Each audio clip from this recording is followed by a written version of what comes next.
Dubai সরকারের আমন্ত্রণে আপনাদের খেদমতে আল্লাহর নগণ্য গোলামকে হাজির করে দুবাই ন্যাশনাল ঈদ গ্রাউন্ডের এই বিশাল ময়দানকে কানায় কানায় পূর্ণ করে দিয়েছেন। আমরা আল্লাহ শকরার্থে বলি আলহামদুলিল্লাহ। মোহব্বতের সাথে আবারও বলেন আলহামদুলিল্লাহ।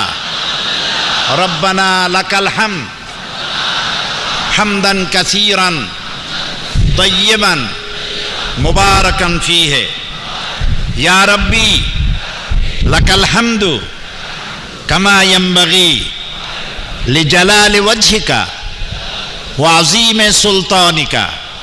আমরা আল্লাহ তাআলার শুকর আদায় করে নিলাম, যিনি দয়া করে কোরআন নাজিলের মাসে রমজানুল মুবারকে আমাদেরকে কোরআনের এজাজ সম্পর্কে, the miracle of the holy Quran, কোরআনের এজাজ মুজিজা সম্পর্কে জানার জন্য এ মাহফিলে হাজির করেছেন। তার দরবারে বিনয়ের সাথে শুকরিয়া আদায় করি, পড়ি আলহামদুলিল্লাহ। কোরআনের মুজিজা সম্পর্কে আলোচনা হবে ইনশাআল্লাহ। বলেন ইনশাআল্লাহ। আমি প্রথমে বলে নিতে চাই কোরআন নাজিলের উদ্দেশ্য কি, কোরআন কেন নাজিল হলো, আর সমস্ত কথার আমি দলিল হিসেবে পেশ করব কোরআন। তাফসীর হবে কোরআন বিল কোরআন। আমরা বলি আলহামদুলিল্লাহ। মানুষেরা, বর্তমান যুগ হলো বিজ্ঞানের যুগ। বলুন তো বর্তমান যুগটা কি? বিজ্ঞানের যুগ। মানুষেরা বিভ্রান্ত হয়ে মনে করে বিজ্ঞানই সব, আর কোরআন যেহেতু ১৫০০ বছর পূর্বে এসেছে, সুতরাং কোরআনের সাথে বিজ্ঞানের সম্পর্ক নাই, কোরআনের থেকে বিজ্ঞান এগিয়ে আছে। আমি কোরআন থেকে প্রমাণ করব বিজ্ঞান এগিয়ে না কোরআন এগিয়ে, কোনটা এগিয়ে আছে কোরআন দিয়ে প্রমাণ করব। বলেন ইনশাআল্লাহ। প্রথমে বলছি কোরআন নাজিলের উদ্দেশ্য কি। আল্লাহ তাআলা বলছেন আলিফ লাম রা কিতাবুন আনজালনাহু ইলাইকা লিতুখরিজান নাসা মিনাজ যুলুমাতি ইলান নূর। আলিফ লাম রা কিতাবুন আনজালনাহু ইলাইকা, আমি আপনার উপরে একটি কিতাব নাজিল করেছি। কিতাবুন আনজালনাহু ইলাইকা, এমন এক কিতাব লিতুখরিজান নাসা মিনাজ যুলুমাতি ইলান নূর। এই কিতাবকে নাজিল করা হয়েছিল। কিতাবুন আনজালনাহু ইলাইকা লিতুখরিজান নাসা, যাতে করে আপনি মানব মণ্ডলীকে বের করে আনতে পারেন মিনাজ যুলুমাতে দিকে ইলান নূর, যাতে করে আপনি মানব মণ্ডলীকে অন্ধকার সমূহ থেকে আলোর দিকে নিয়ে আসতে পারেন। এই জন্য আমি কোরআন নাজিল করেছি। বলুন সুবহানাল্লাহ।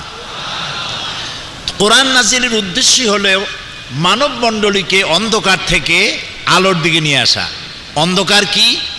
অন্ধকার হচ্ছে মানব রচিত যত মতবাদ আছে পৃথিবীতে, সমস্ত মানব রচিত মতবাদ হচ্ছে অন্ধকার, আর ইসলাম হচ্ছে নূর। আল ইসলামু নূরুন, ইসলাম হচ্ছে আলো।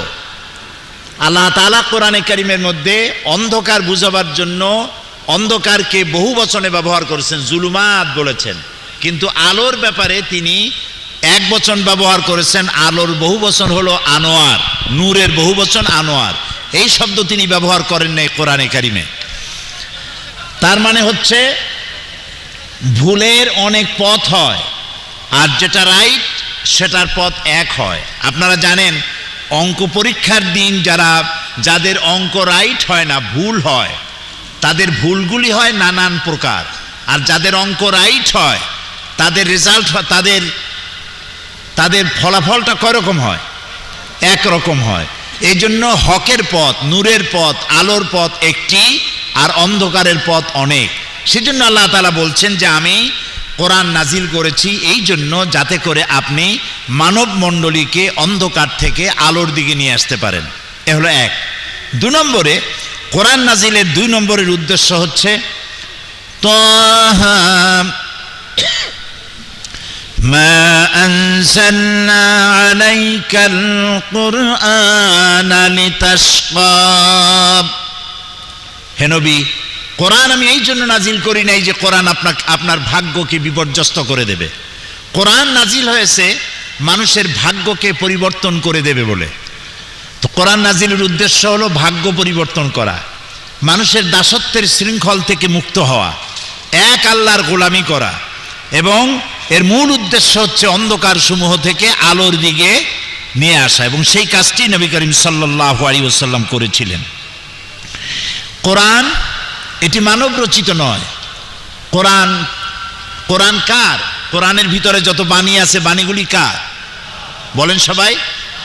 আল্লাহ তাআলা বলছেন, মা ইয়ানতিকু আনিল হাওয়া ইন হুয়া ইল্লা ওয়াহয়ুন ইউহা। আমার নবী কোরআনের নামে যে কথাগুলি বলেন সেগুলি ওহী। তিনি নিজের থেকে বানিয়ে কোনো কথা বলেন না। যদি নিজের থেকে বানায়া কোরআনের ভিতরে একটি কথাও যদি তিনি ঢুকায় দিতেন, তাহলে আমি তার ডান হাতকে চেপে ধরতাম এবং তার কণ্ঠনালীকে আমি কেটে ফেলে দিতাম। সুবহানাল্লাহ। তাহলে কোরআনের মধ্যে কোনো ভুল নাই। আল্লাহ তাআলা চ্যালেঞ্জ করেছেন, ওরা বলেছিল কাফেরেরা, যেটা রসুলের বানানো, নবী করিম সাল্লাল্লাহু আলাইহি সাল্লামের বানানো। বলেন নাউজুবিল্লাহ। কোরআন যখন নাজিল হচ্ছিল, নবী করিম সাল্লাল্লাহু আলাইহি সাল্লাম তখন মুখস্থ করতেছিলেন খুব দ্রুততার সাথে। আল্লাহ তাআলা বললেন, লা তুহাররিক বিহি লিসানাকা লিতাজালা বিহি। কোরআন মুখস্থ করার জন্য এত তাড়াহুড়ো করার কোনো প্রয়োজন নাই। আমার জিব্রাইল যখন আপনার উপরে কোরআন অবতীর্ণ করে, আপনি জিব্রাইলের সাথে একবার উচ্চারণ করবেন, গোটা কোরআন শরীফকে আপনার কলিজার ভিতরে মুখস্থ করিয়ে দেওয়ার দায়িত্ব আমি আল্লাহর। আমি আপনাকে মুখস্থ করার ক্ষমতা দিয়ে দিব। এই কোরআন নাজিল হলো, নবী করিম সাল্লাল্লাহু আলাইহি ওয়াসাল্লাম হেরা পাহাড় থেকে নেমে এলেন। আল্লামা ইকবাল বলছেন, উতর কর গারে হেরা সে সুয়ে কওম আয়া, উতর কর গারে হেরা সে সুয়ে কওম আয়া, और एक नुस्खाए किमिया साथ लाया। হেরা পাহাড় থেকে তিনি নেমে এলেন, হাতে নিয়ে আসলেন একটা পরশ পাথর। আর পরশ পাথর হচ্ছে এমন পাথর যে পাথরের টাচ লাগলে পরে লোহাগুলি সোনা হয়ে যায়। লোহাগুলি কি হয় বলুন তো ভাই? সোনা হয়ে যায়। দেখুন কেমনে সোনা হলো। হযরত আবু বকর রাদিয়াল্লাহু তাআলা আনহু সোনা হয়ে গেলেন। হযরত ওমর রাদিয়াল্লাহু তাআলা আনহু, যিনি ছিলেন জাহিলদের নেতা এবং আল্লাহ রসুলকে হত্যা করতে আসছেন, এমন ব্যক্তি যিনি আল্লাহ নবীকে হত্যা করতে এসেছেন, তিনি কোরআনের সংস্পর্শ পাওয়ার পর আল্লাহ তার মাকাম কোথায় তুলে দিলেন। রাসূলুল্লাহ বললেন, লা নবিয়্যা বা'দি ওয়ালা রাসূলা, আমার পরে নবীও আসবে না, রসুলও আসবে না। তবে কেউ যদি নবী আসতো, লাকানা ওমর নবী হয়ে যেতেন। সুবহানাল্লাহ। তো কোরআন মানুষের জীবন কিভাবে পরিবর্তন করে দেয়। আর এই কোরআন মানব রচিত নয়, আল্লাহর তৈরি করা। আল্লাহ তাআলা কোরআন শরীফে বলেছেন, যদি তোমরা পারো, যদি মনে করো যে রসুলের তৈরি করা, তাহলে কোরআনের মতো করে একখান কোরআন বানাও। কেউ বানাইতে পারলো না। এই চ্যালেঞ্জের মোকাবেলা কেউ করতে পারলো না। আল্লাহ পরীক্ষা সহজ করে দিলেন, বললেন 10টা সূরা বানাও, তাও কেউ বানাইতে পারলো না। এরপরে আল্লাহ তাআলা একেবারে সহজ করে দিলেন, বললেন, ইন কুনতুম ফি রাইবিম মিম্মা নাযালনা আলা আবদিনা ফাআতু বিসূরাতিন মিন মিসলিহি ওয়াদউ শুহাদাআকুম মিন দুনিল্লাহি ইন কুনতুম সাদিকিন। যদি সন্দেহ করো যেটা আমার বান্দার বানানো, তাহলে কোরআনের মতো করে একটা সূরা বানায় আনো। তো ছোট্ট সূরা, কোরআনে যত সূরা আছে তার মধ্যে ছোট্ট যে সূরা আছে সেরকম একটি সূরা বানায় নিয়ে আসো। আজ পর্যন্ত কোরআনের মতো করে একটি ছোট্ট সূরাও পৃথিবীর কোনো মানুষ বানাতে পেরেছে? আপনারা জবাব দিতে পারলেন না তো। ভবিষ্যতে পারবে? পৃথিবীর কেউ আজ পর্যন্ত কোরআনের মোকাবেলা করতে পারে নাই, পারবেও না। এই কোরআনকে আল্লাহ সংরক্ষণ করেছেন। আল্লাহ যত কিতাব পাঠিয়েছেন তা 104 খানা, 100 খানা কিতাব, 100 খানা সাহিফা, 4 খানা কিতাব। এর কোনো একটিরও দায়িত্ব আল্লাহ নেন নাই যে আমি এটাকে হেফাজত করব। তিনি একখানি কিতাবের দায়িত্ব নিয়েছেন হেফাজতের। আপনারা নাম বলুন তো, সেটার নাম কি? আল্লাহ রাব্বুল আলামিন বলেন, ইন্না নাহনু নাযালনা যিকরা ওয়া ইন্না লাহু লাহাফিজুন। আল্লাহ রাব্বুল আলামিন বলেন, কোরআন নাজিল করেছি আমি, আর এর সংরক্ষণের দায়িত্ব আমি আল্লাহ রাব্বুল আলামিন গ্রহণ করেছি। সুবহানাল্লাহ, মজা করে বলতে পারলেন না? কোরআনে কারীমকে হেফাজতের দায়িত্ব কে নিয়েছেন? তাই তো কোরআনে কারীমে ভুল হওয়ার কোনো সম্ভাবনা নাই। এটাকে আল্লাহ তাআলা বলেছেন আমি হেফাজত করব। তো কেমনে হেফাজত করবেন সেটা তিনি ভালো জানেন। আমরা যেটা দেখতে পাচ্ছি হেফাজতের দায়িত্ব কিভাবে নিলেন, আমরা যেটা দেখতে পাচ্ছি সাদা চোখে, সেটা হলো পৃথিবীর কোনো ধর্মগ্রন্থের হাফেজ পৃথিবীতে নাই। ইনজিল কাদের কিতাব?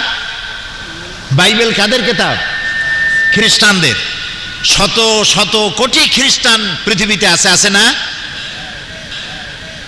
বাইবেলের একজন হাফেজ সারা পৃথিবীতে খুঁজে পাওয়া যাবে কি?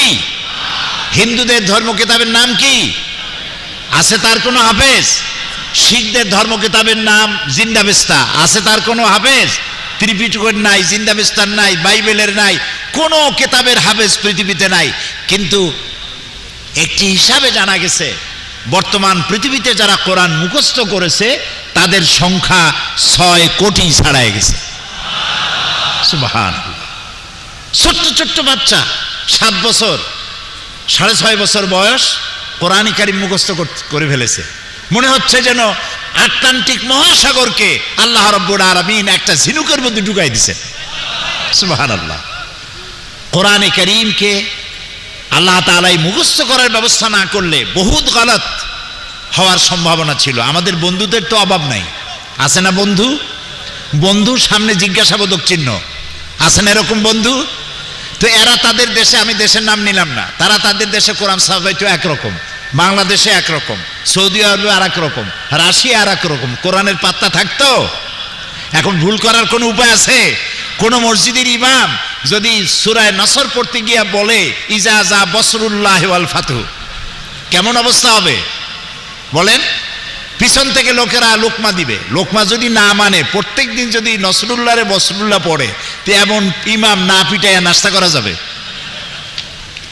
ইমাম ভুলটা করছে কি কন্ত?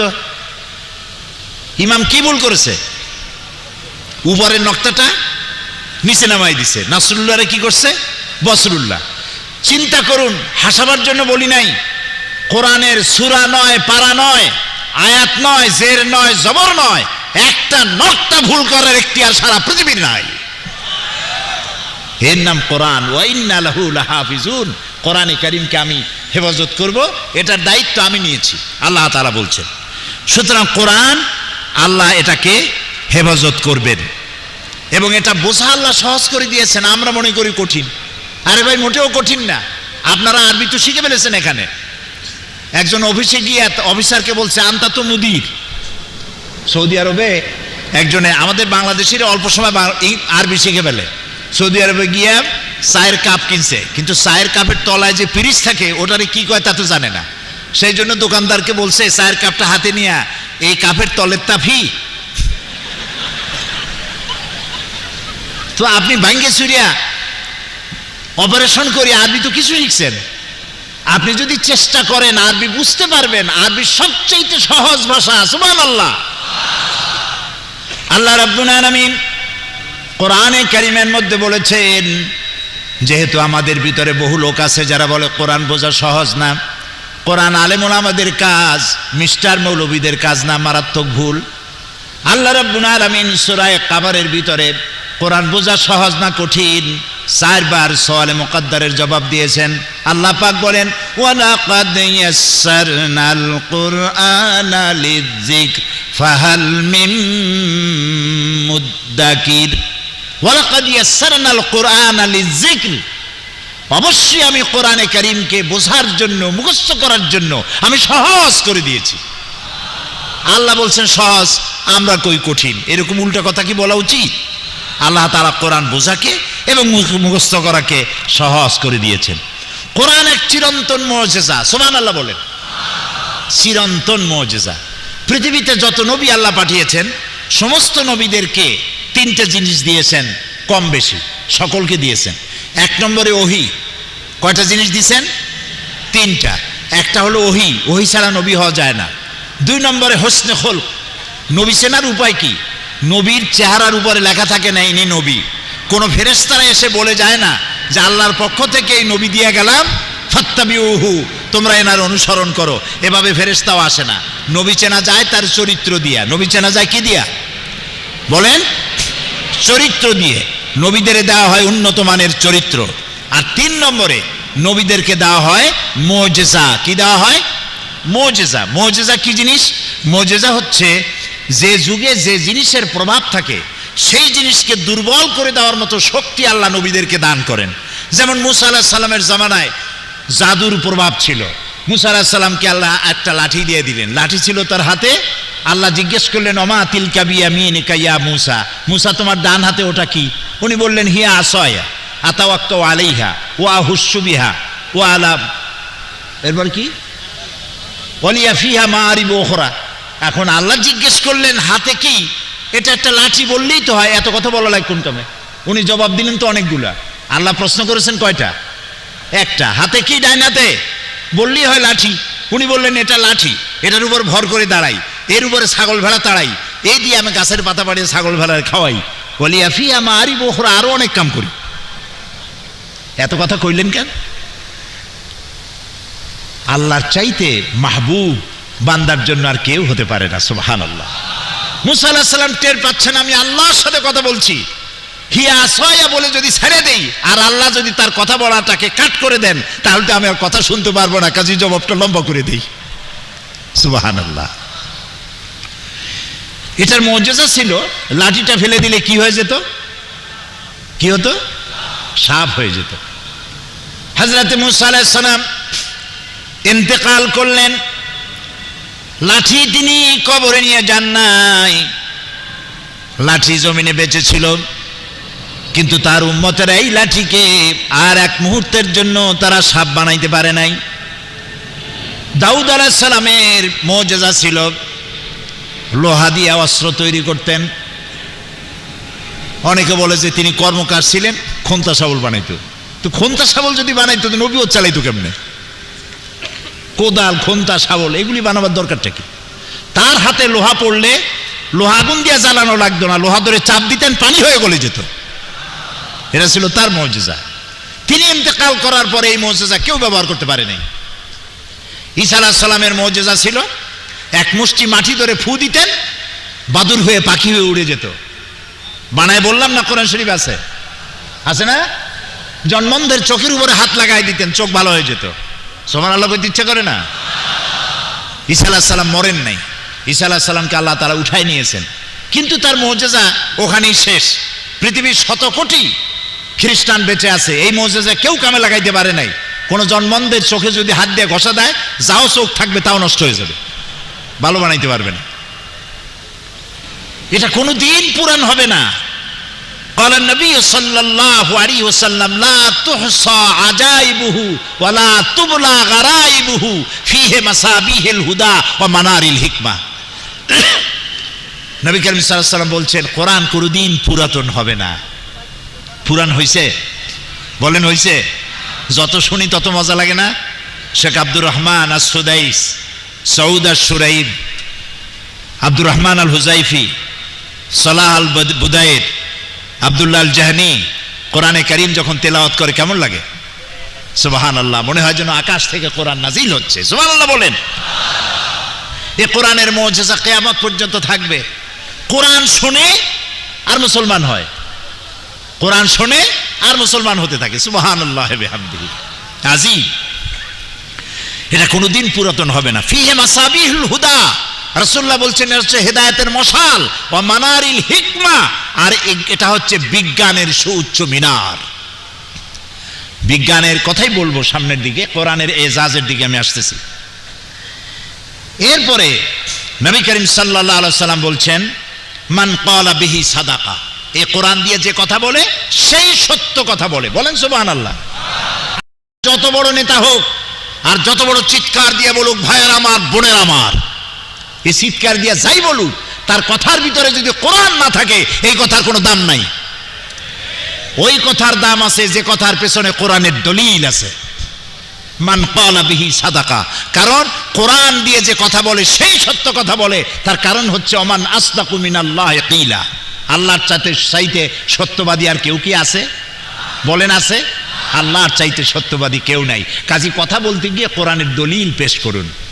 যিনি কোরআনের দলিল সহকারে কথা বলেন তার কথা শুনুন। সুবহানাল্লাহ বলেন।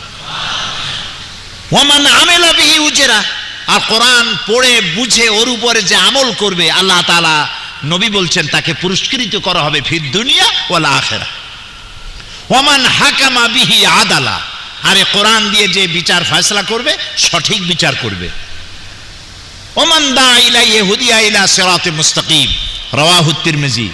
রাসূলুল্লাহ বলছেন যে ব্যক্তি কোরআনের দিকে দাওয়াত দিবে সেই সঠিক দাওয়াত দিবে। এই দাওয়াতের শুরু দুনিয়ায়, আর এই দাওয়াতের লাস্ট ডেস্টিনেশন, এই দাওয়াতের শেষ গন্তব্য জান্নাতুল ফেরদাউস। আলহামদুলিল্লাহ। এই কোরআনে কি আছে? ইতিহাস, বিজ্ঞান, দর্শন, নৃতত্ত্ব, ভূতত্ত্ব, স্বরাষ্ট্রনীতি, পররাষ্ট্রনীতি, শিক্ষানীতি, যুদ্ধনীতি, বন্দিনীতি, পারিবারিক নীতি, ইহকাল পরকাল সহ জীবনের সাথে সংশ্লিষ্ট সকল কিছুই আল্লাহ তাআলা কোরআনে বলে দিয়েছেন। আল্লাহ তাআলা বলেছেন তিবিয়ানান লিকুল্লি শাই, সব কিছুকে খুলে খুলে কোরআনের মধ্যে আমি বলে দিয়েছি। সুবহানাল্লাহ বিহামদি। আরেকটা কথা বলে নেই, মূল এজেন্ডায় যাওয়ার আগে, মূল সাবজেক্টে যাওয়ার আগে আরেকটা কথা বলিনি। কোরআনে বিজ্ঞান আছে বলে এটা বিজ্ঞানের কিতাব নয়। কোরআনে দর্শন আছে বলে এটা ফিলোসফির কোনো গ্রন্থ নয়। কোরআনে রাজনীতি আছে বলে এটা কোনো রাজনীতির কিতাব নয়। কোরআনে ইতিহাস আর ভূগোল আছে, মহাকাশের কথা আছে, সমুদ্রের কথা আছে, সব আপনারা শুনতে পাবেন। এই জন্য এটা ভূগোলের কিতাব নয়, ইতিহাসের কিতাব নয়। পারিবারিক নীতি আছে, উত্তরাধিকারী আইন আছে। তবে এটা কি? আপনি প্রশ্ন করবেন তবে এটা কি? আমি বলবো এটা হচ্ছে মানুষের জীবন পরিচালনা করার জন্য যত নীতি প্রয়োজন সমস্ত নীতিমালার মূল নীতি যে কিতাবে লিপিবদ্ধ হয়েছে সেই কিতাবের নাম সুবহানাল্লাহ। আশা করি বুঝে ফেলেছেন। সেই কোরআন শোনার, বোঝার আর আমল করার তৌফিক আল্লাহ তাআলা আমাদের দান করুন, বলি আমিন।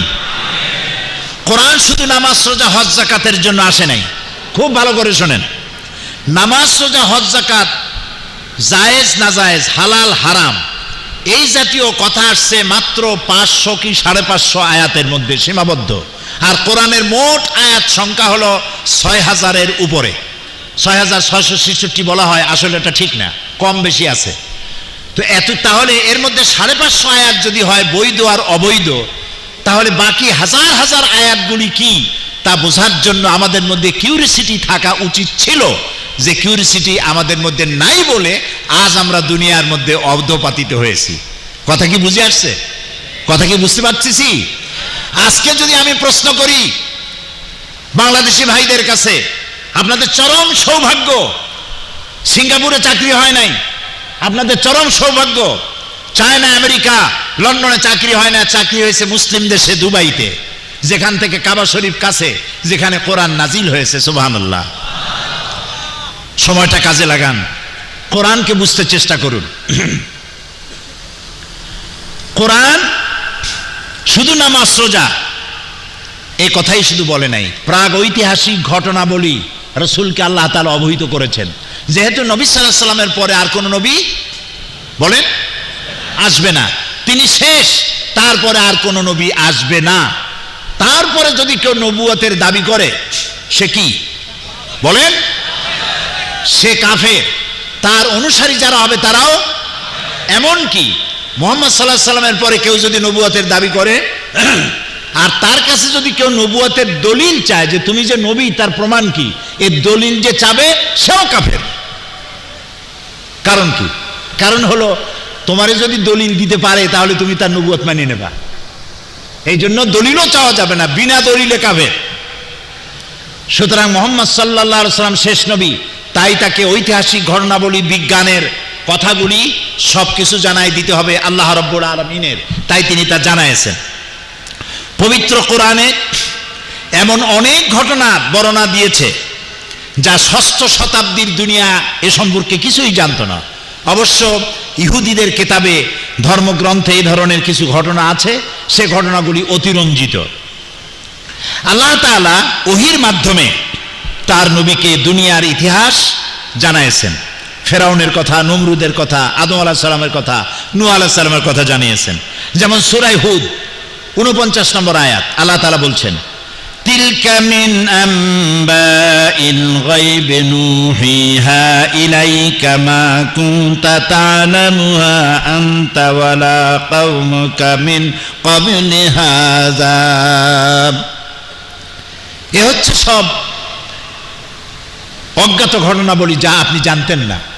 আমি ওহীর মাধ্যমে আপনাকে এই ঘটনাবলী জানাচ্ছি, অতীতের জাতিসমূহের ইতিহাস আপনাকে জানাচ্ছি।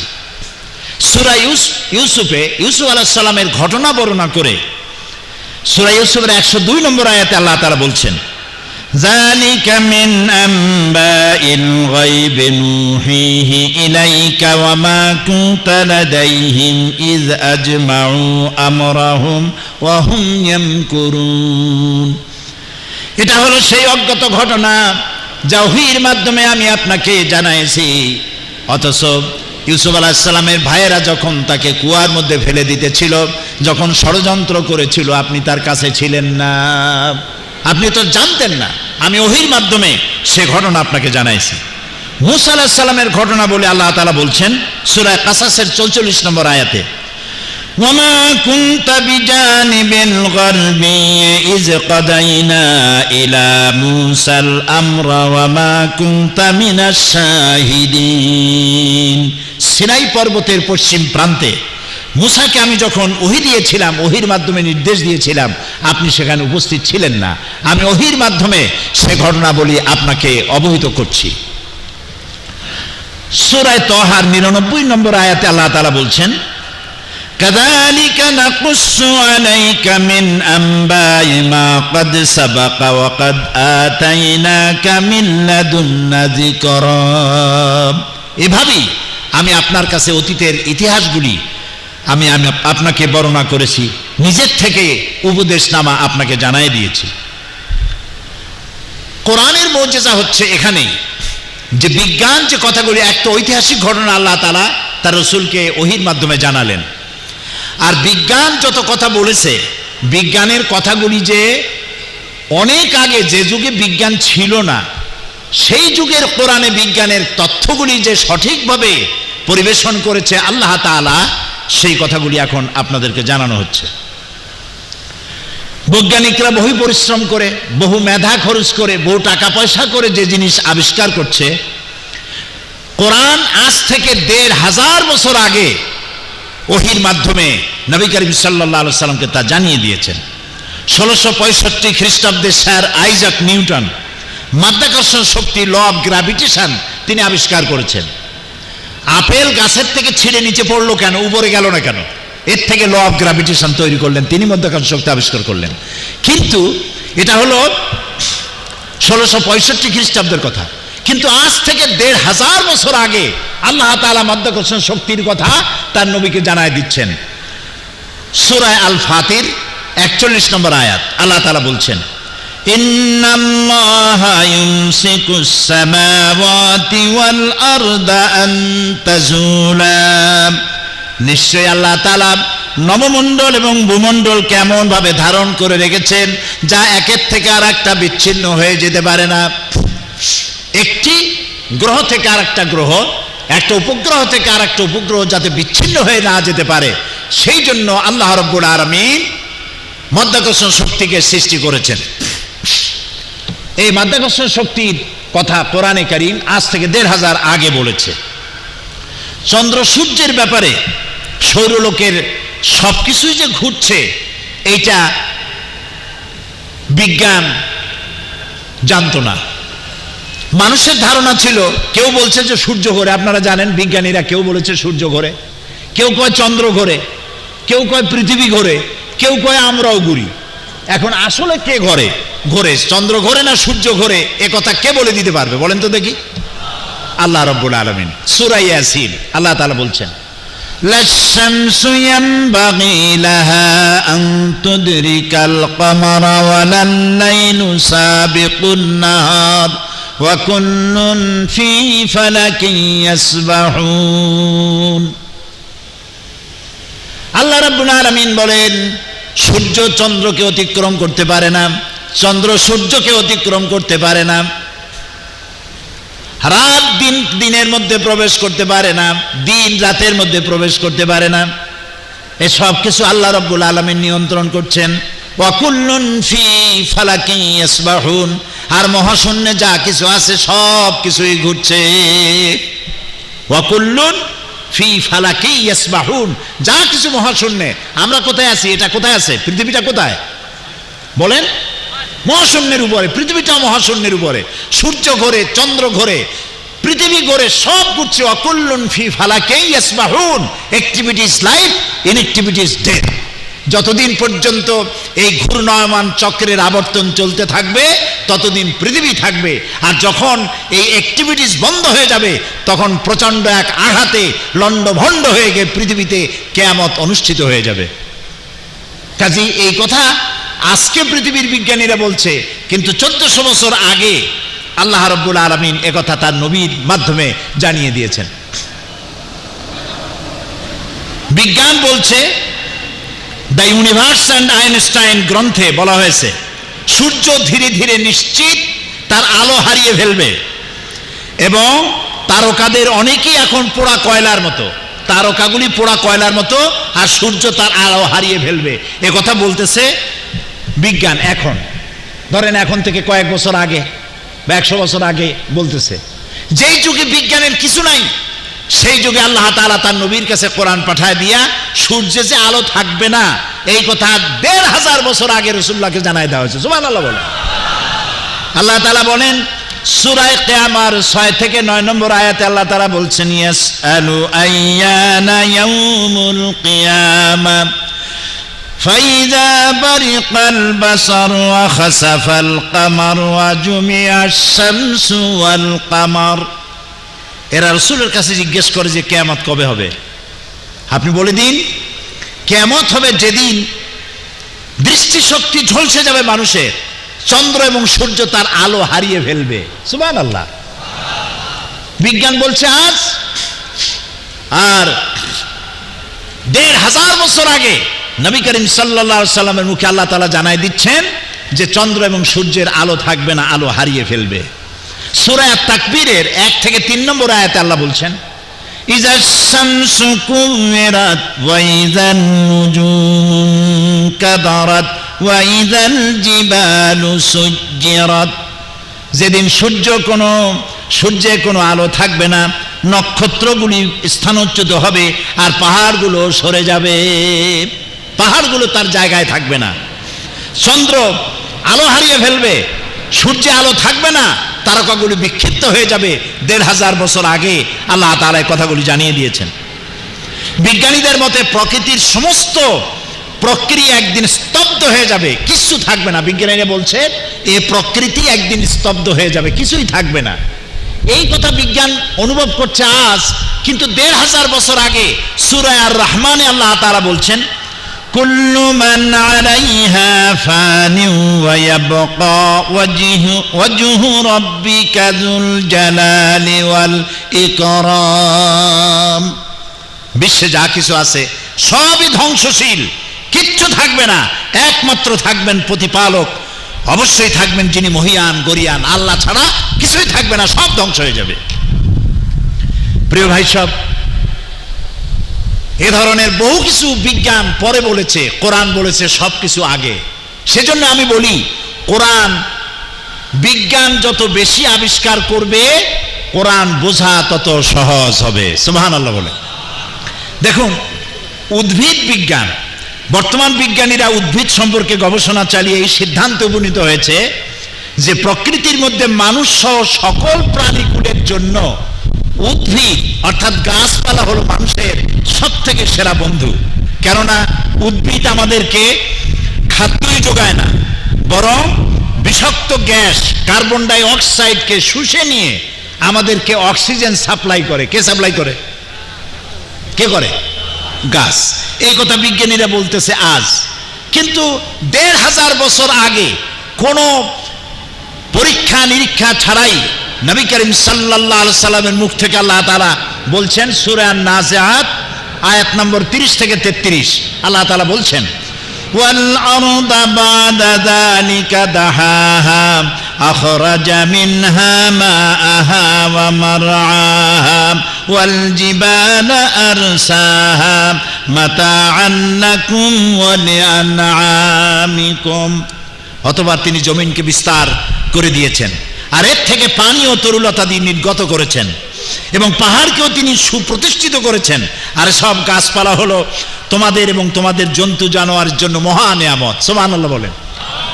তোমাদের এবং তোমাদের জন্তু জানোয়ারদের জন্য মহা নিয়ামত। কিভাবে?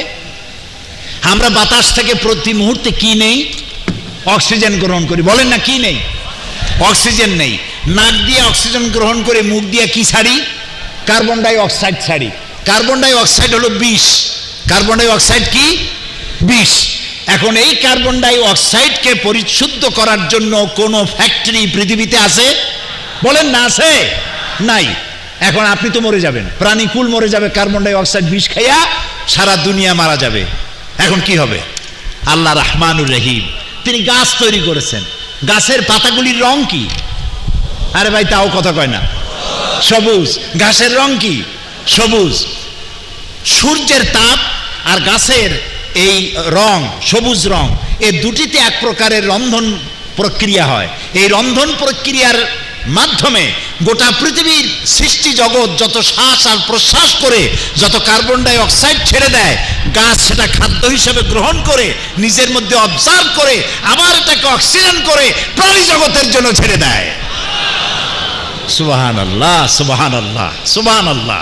বলেন আল্লাহু আকবার। এই হচ্ছে আমার আল্লাহ। কোরআন মহাবিজ্ঞানময়। বিজ্ঞান অনেক পেছনে, কোরআন অনেক এগিয়ে। বিজ্ঞানের আবিষ্কার যত বাড়বে, বিজ্ঞানীরা ভিক্ষুকের মতো কিয়ামত পর্যন্ত কোরআনের কাছে দুই হাত পেতে দাঁড়িয়ে থাকবে। সুবহানাল্লাহ। এবার দেখুন পানি। কি দেখবেন? বলেন। পানি এবং তার পানি সৃজন এবং তার বন্টন ব্যবস্থা।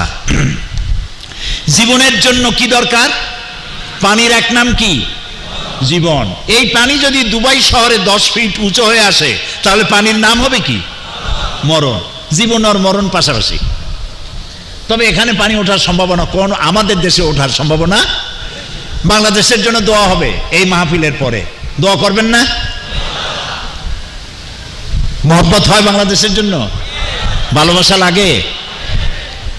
আহারে, আহারে দেশ।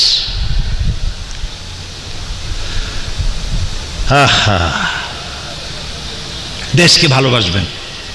নবী করিম সাল্লাল্লাহু আলাইহি ওয়াসাল্লাম হিজরতের রাতে কাবা শরীফের দিকে ফিরে বারবার চোখ মুছতেছিলেন আর বলতেছিলেন, হে কাবা, হে মক্কা, বড় আশা ছিল আমি তোর কাছে থাকবো, তোর খেদমত করব, কিন্তু তোর নিষ্ঠুর সন্তানেরা তোর পাশে আমারে থাকতে দিল না। চোখ মুছতে মুছতে জন্মভূমি পরিত্যাগ করেছেন। এখানে যারা আছেন টেলিফোনে খবর পান মায়ের অসুখ হয়েছে, কিন্তু ভিসা পান না, যাইতে পারেন না। তারপরে খবর আসে মায়ের অসুখটা বেড়ে গেছে, ভিসা পান না, যাইতে পারেন না। হঠাৎ একদিন খবর এলো টেলিফোনে, বাড়ির সবকিছুই ঠিকঠাক আছে, মা হারায় গেছে, বাপ হারায় গেছে, জানাজাও পেলেন না, দেখতেও পারলেন না। সেই বাংলাদেশ যেখানে 15 কোটি মুসলমান বাস করে, সেই বাংলাদেশ যেখানে 3 লক্ষ মসজিদ থেকে এশার আজান শুনে মানুষেরা ঘুমাতে যায়, ফজরের আজান শুনে ঘুম ভাঙে আর নামাজ পড়তে যায়, লক্ষ লক্ষ মাদ্রাসা মসজিদ বুকে ধারণ করে ধন্য আমার 56,000 বর্গ মাইলের দেশ বাংলাদেশ। আলহামদুলিল্লাহ বলেন। সেই বাংলাদেশের জন্য দোয়া হবে। সেই দোয়া না করে কেউ বাসায় ফিরে যেতে পারেন? আল্লাহ তৌফিক দিক, বলি আমিন। চলেন আবার পানির কাছে। জীবনের জন্য পানি, পানি ছাড়া পৃথিবী বাঁচবে না। এই পানিকে আল্লাহ প্রিজার্ভ করার জন্য সমুদ্র বানিয়েছেন, আটলান্টিক মহাসাগর, প্রশান্ত মহাসাগর, ভারত মহাসাগর, কত সাগর আর উপসাগর আর মহাসাগর। এই সাগরের আছে পানি। একটা মহাদেশ আছে যেটায় কোনো মানুষ বাস করে না, শুধু আছে শ্বেত ভল্লুক আর পেঙ্গুইন, আর কিচ্ছু নাই। আর আছে শুধু পানির পাহাড়, বরফের পাহাড়। জানেন সেই মহাদেশের নাম কি? অ্যান্টার্কটিকা।